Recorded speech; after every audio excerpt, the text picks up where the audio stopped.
नमस्कार दोस्तों, जय श्री राम। हमारे YouTube channel Arvind Kumar official में आप सभी का स्वागत है। इजराइल में जिस तरीके से हमास के आतंकवादियों के द्वारा हमला किया गया, जिस तरीके से वहां पर निर्दोष लोगों को हत्याकांड में मारा गया, जिस तरीके से वहां के छोटे छोटे बेबीज को, छोटे छोटे बच्चों को उनकी गर्दन को काटा गया, जिस तरीके से वहां पर महिलाओं को जिंदा जलाया गया, जिस तरीके से मतलब कितनी ही वीडियो आई हैं और कितनी ही वीडियो ऐसी आई हैं। मतलब कहने को तो मतलब ये बहुत लोग बोल रहे हैं, बहुत से ऐसे वामपंथी, बहुत से ऐसे लिबरल लोग हैं जो कह रहे हैं कि इन वीडियो को मॉर्फ किया गया, इन वीडियो को झूठा बताया गया है उन्होंने। लेकिन यूएन के प्रेसिडेंट तक ने इस वीडियो को सही बताया है। उन्होंने प्रूव किया है कि ये वीडियो सही है, कहीं से भी बनावटी नहीं है। हाँ, उनकी तरफ से जो वीडियो आ रही है पैलेस्टीन की तरफ से, वो कहीं ना कहीं बनावटी बनकर और झूठे मेकअप करके जरूर आ रही हैं। लेकिन अब जो ये वीडियो आ रही हैं, ये कहीं ना कहीं सच्ची हैं और ये हमला किया गया है इजराइल के ऊपर, जिसका जवाब इजराइल अब दे रहा है। ऐसे में एक हमारी हिंदू एक महिला है जिसका नाम है मधुरा नायक। मधुरा नायक एक टीवी एक्ट्रेस है, शायद एक नाटक है जिसका नाम है नागिन, उसके अंदर ये काम करती हैं या काम कर चुकी थी।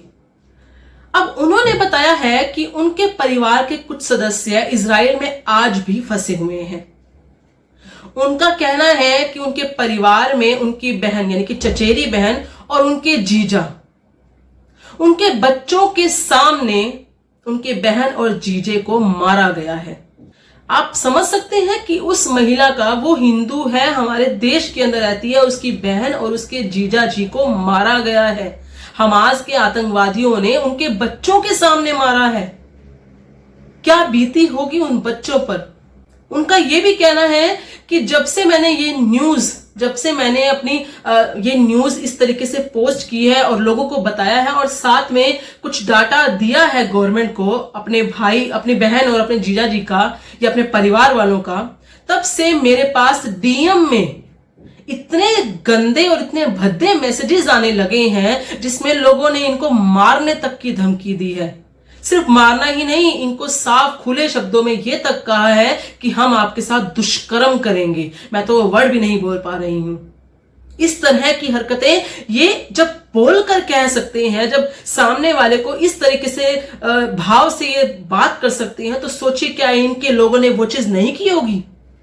सिर्फ डीएम में आकर एक महिला को इस तरीके से धमकी देना, जब इनके यहां ये महापाप नहीं है तो सोचिए वो तो फिर इनके लिए महापाप होगा ही नहीं ना।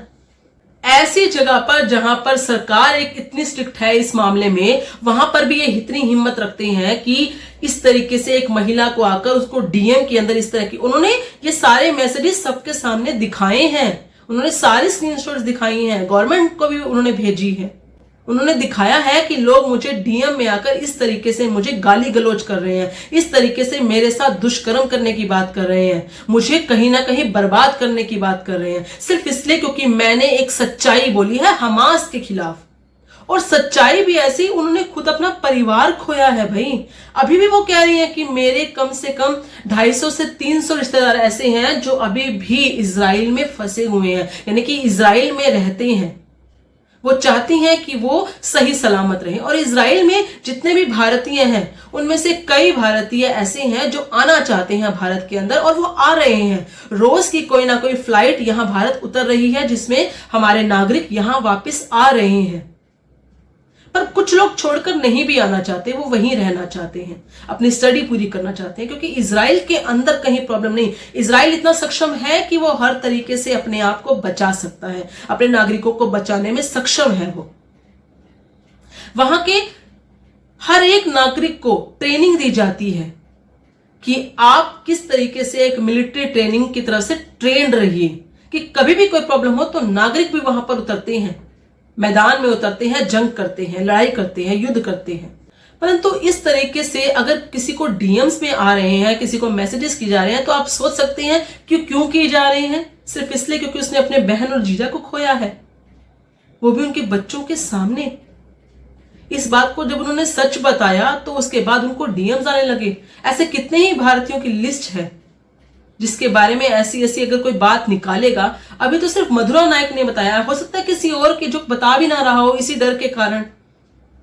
बाकी इजराइल ने अभी तक ऐसा कुछ भी नहीं कहा है। उन्होंने कुछ नेपाली हिंदुओं के बारे में एक लिस्ट जरूर जारी की थी, जिसके अंदर कुछ 10 जो है वो मार दिए गए थे और 7 घायल थे। लेकिन हिंदू यानी कि भारतीय हिंदू कोई भी ऐसा नहीं था जो घायल हुआ या फिर कहीं ना कहीं मरा है, ऐसा कहीं भी कुछ नहीं हुआ है। परंतु जिस तरीके से डीएम में कहा जा रहा है उससे तो यही लगता है कि शायद इसमें बहुत बड़ी सच्चाइयां छुपी हुई हैं, जिस सच्चाई को ये जो लोग हैं जो इनका साथ दे रहे हैं, वामपंथी कहें, लिबरल कहें या इनको आतंकवादी कहें, ये उनका साथ दे रहे हैं। तो सच्चाई तो है तभी साथ दे रहे हैं ना, डर लग रहा है इनको इसीलिए साथ दे रहे हैं। आपका इस घटना पर क्या विचार है, कृपया करके हमें कमेंट में अपने विचार जरूर प्रकट कीजिएगा। इस वीडियो को लाइक और शेयर जरूर कीजिएगा। धन्यवाद। जय श्री राम।